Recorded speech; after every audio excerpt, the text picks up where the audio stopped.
Comment décrire le charme du football? Est-il doux comme une nuit d'été, aussi léger qu'un souvenir heureux? Est-il plutôt violent, fort, irrésistible, un état de délire spontané? Est-il la nostalgie subtile de nos idoles d'enfance, ou est-il l'explosion de l'instant, la fièvre du moment? Est-il hier? Est-il aujourd'hui? N'est-il pas tout cela à la fois? Et plus encore, prétexte à l'amitié, machine à récit, bâtisseur de héros, pourvoyeur d'identité, le football est notre football, car il est si intimement lié à la condition humaine. Il parle de notre espèce, répond à ces questions, donne du sens. Une histoire le prouve. La plus belle des histoires, celle des Lions de Lisbonne.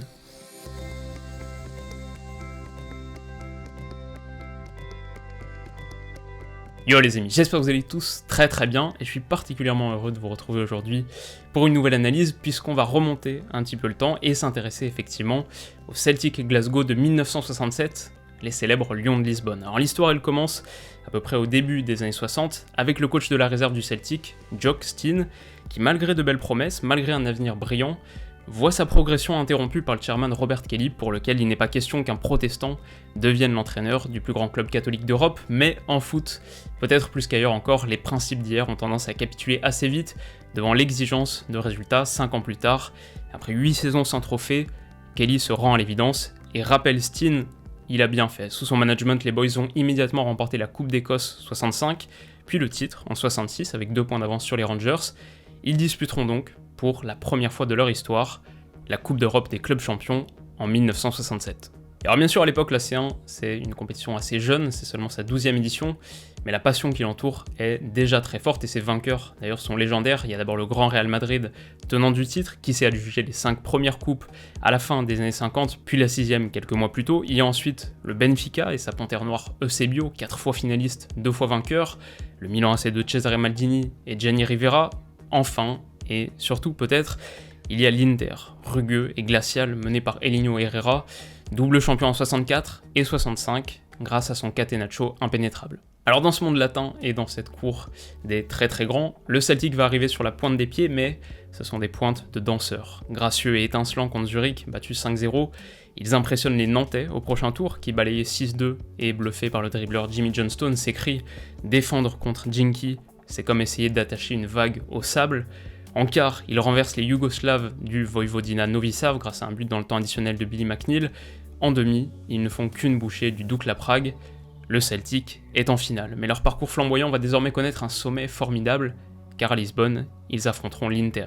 Et alors ceux parmi vous qui sont là depuis très longtemps se souviennent peut-être d'une des toutes premières vidéos que j'avais faites sur la chaîne et que j'avais consacrée à la naissance du Catenaccio. On y avait évoqué le tempérament très particulier d'Elinho Herrera et de son Inter cynique. On avait mentionné les accusations de dopage qui pesaient sur ses équipes, ou même les soupçons de corruption arbitrale. On n'avait pas parlé en revanche de son fair play un peu douteux, effectivement comme abordé dans l'excellente Pyramide inversée de Jonathan Wilson.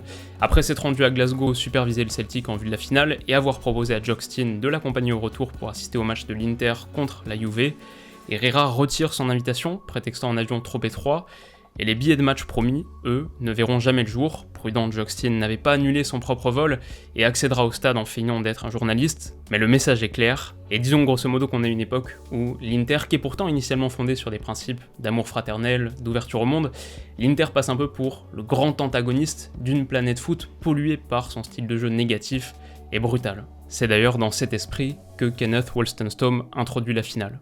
Celtic and obviously just taking on Inter. They're trying to end the ice age of defensive European football. Traduction, le défi du Celtic ce soir n'est pas uniquement de battre l'Inter, c'est de mettre fin à l'âge de glace du football européen défensif. Alors pour autant, le jour du match, les Boys arrivent relativement décomplexés, n'hésitent pas même à manifester leur confiance. Jimmy Johnstone interpelle Facchetti, dauphin du Ballon d'Or 65, « C'est toi qui défends sur moi », et se joue de lui quelques secondes plus tard, mais la 7ème minute amène un coup de poignard. Capellini s'infiltre derrière la défense, obtient un penalty que Mazzola transforme.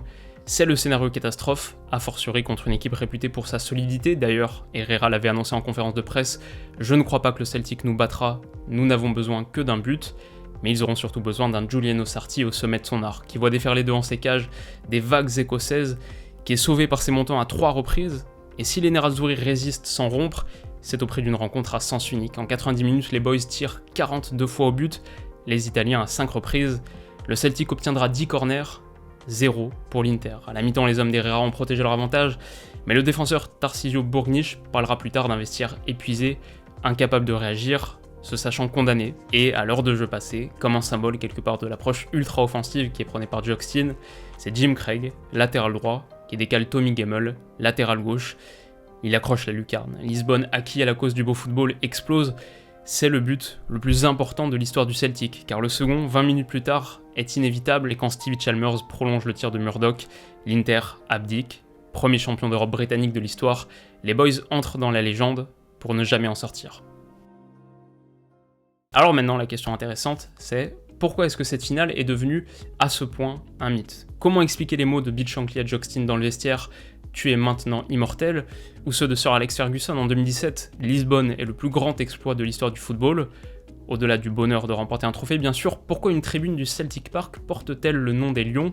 Et qu'est-ce qui pousse le COP à chanter leur gloire à chaque 67e minute d'un match? Bah en réalité pas mal de choses, alors on peut peut-être commencer par expliquer déjà le titre de cette vidéo, en soulignant que face au Catenaccio interiste, le succès du Celtic symbolise effectivement la fin d'un âge et la naissance d'un football décomplexé, offensif, total.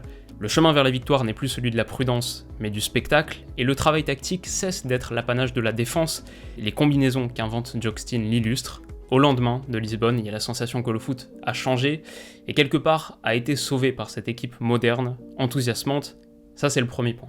Mais la seconde dimension particulièrement significative, et à mon avis celle qui revient le plus souvent quand on parle du Celtic 67, c'est l'ancrage local. Effectivement, sur les 11 Lions de Lisbonne, 10 sont nés à moins de 10 km du Celtic Park, le 11e lui vient de la banlieue de Glasgow, tous sont formés au club, et c'est à la fois une vraie performance à une époque où les grosses équipes ont déjà toutes des talents importés, c'est aussi bien sûr quelque chose qui je pense nous parle particulièrement aujourd'hui, mais je dirais surtout que c'est un fait déterminant dans la constitution de l'identité de Glasgow. Glasgow qui est au cœur des années 60, une ville pauvre, grise, violente, manquant cruellement de confiance, qui en une soirée devient le centre de l'Europe et de belle manière. Le triomphe du Celtic, c'est celui d'un style léger, enthousiasmant, presque exubérant, pas vraiment ce qu'on attend de l'équipe issue d'un bassin minier, et même au-delà du terrain, à Zurich ou à Nantes, quand le capitaine Billy McNeill donne une conférence de presse, il le fait dans la langue locale, il projette une image élégante, classe, et transforme la perception non seulement qu'on pouvait avoir des Glaswegiens, mais surtout que les Glaswegiens ont d'eux-mêmes. Et c'est pour ça que je parlais dans l'intro d'identité,